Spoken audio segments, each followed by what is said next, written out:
This is where powerful corporations finally pay for what they've done. A new case every week. Right now, as you watch this video, there is a chemical in your drinking water. A chemical that has been detected in water supplies across America for decades. A chemical that 60 countries have banned.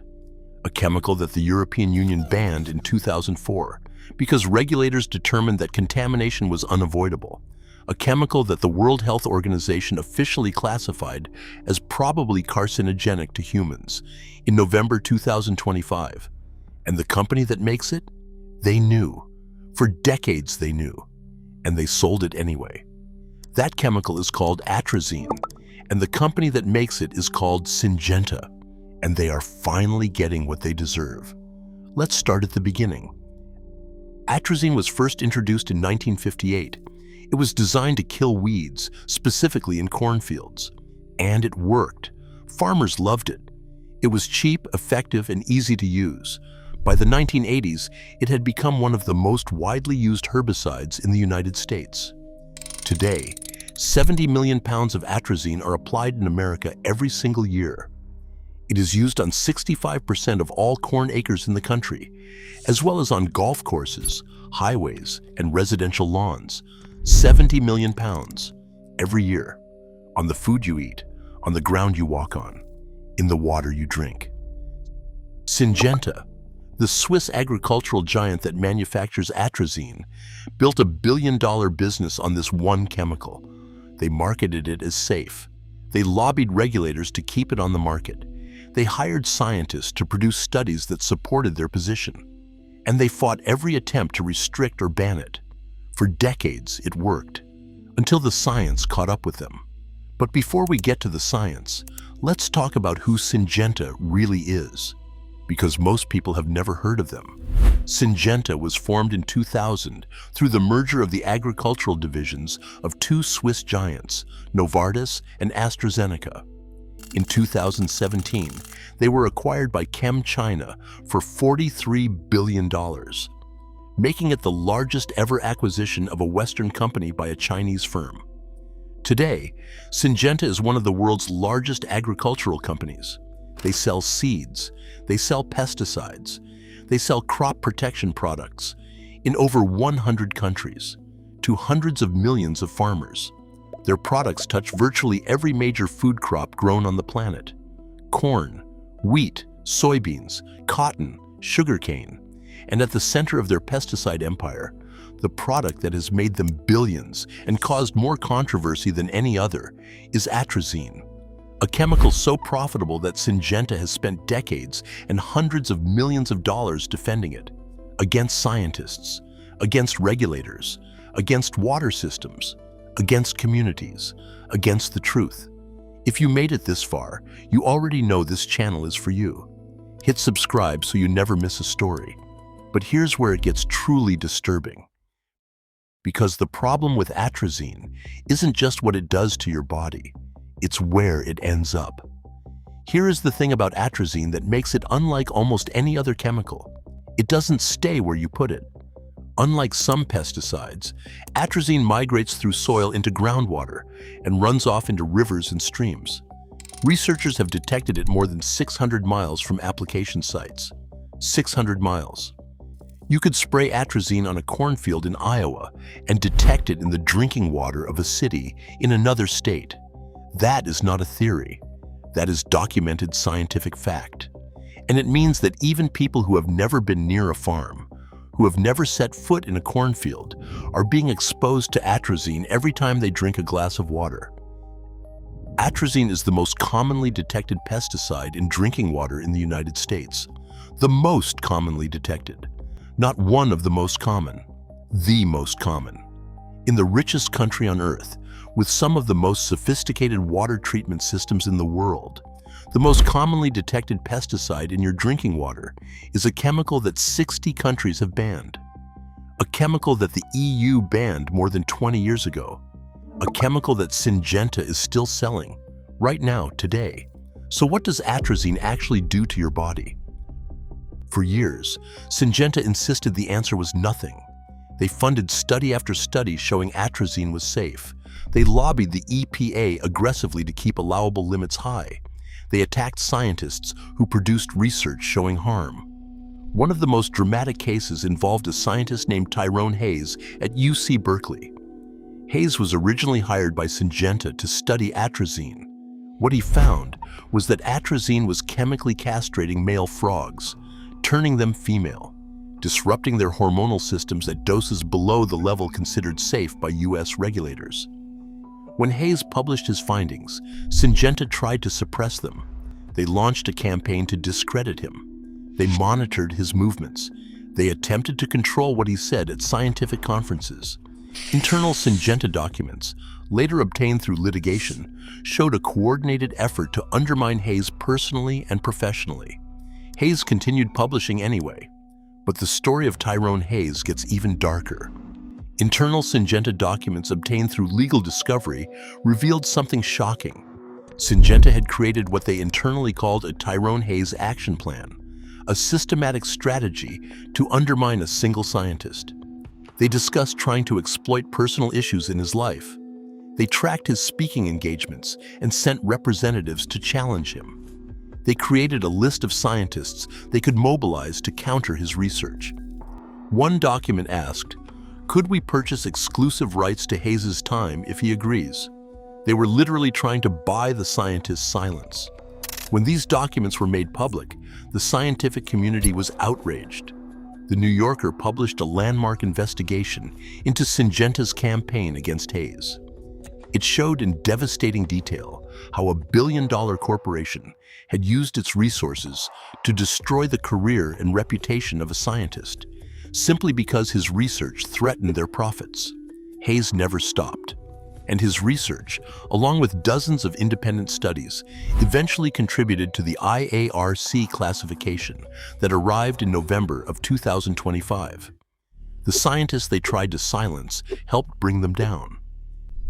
And the science kept piling up. Study after study linking atrazine to hormonal disruption. Study after study linking it to birth defects. Study after study linking it to cancer. And then, in November 2025, the moment that changed everything. The World Health Organization's International Agency for Research on Cancer, IARC, officially classified atrazine as probably carcinogenic to humans, linking it specifically to non-Hodgkin lymphoma, a serious blood cancer that affects tens of thousands of Americans every year, probably carcinogenic. The same classification given to red meat, to DDT, to lead.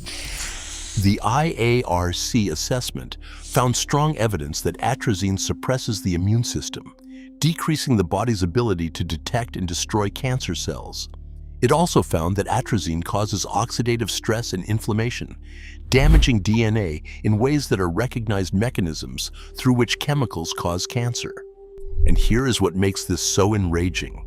The EU banned atrazine in 2004, 21 years ago, because European regulators looked at the science and decided the risk was too great, while American regulators, subjected to decades of Syngenta lobbying, kept it legal, while Syngenta kept selling it, while 70 million pounds kept going into American soil every year, while Americans kept drinking it in their water. But here's the part that will truly shock you. Because despite everything you just heard, despite the science, despite the bans in 60 countries, despite the IARC classification, Syngenta didn't stop selling atrazine. They didn't warn farmers. They didn't warn communities. They didn't warn you. Instead, they did something even more outrageous. So what has Syngenta finally gotten that they deserved? The lawsuits are now mounting. Syngenta previously settled a lawsuit brought by water systems across America, paying more than $100 million to clean up atrazine contamination in drinking water supplies. In November 2025, the same month the IARC classified atrazine as probably carcinogenic, the Federal Public Prosecutor's Office in Brazil filed a major environmental class action against Syngenta, citing soil and water pollution caused by atrazine and its breakdown products in multiple water sources affecting indigenous communities. And now, following the IARC classification, law firms across America are filing lawsuits on behalf of agricultural workers, farmers, and groundskeepers who developed non-Hodgkin lymphoma after prolonged exposure to atrazine. Legal experts are calling this the next Roundup. Monsanto paid over $10 billion to settle Roundup cancer claims. The atrazine litigation is just beginning, and Syngenta knows what's coming. Let's talk about what this means for you personally, because this isn't an abstract story about chemicals and corporations. This is about what is in your water right now.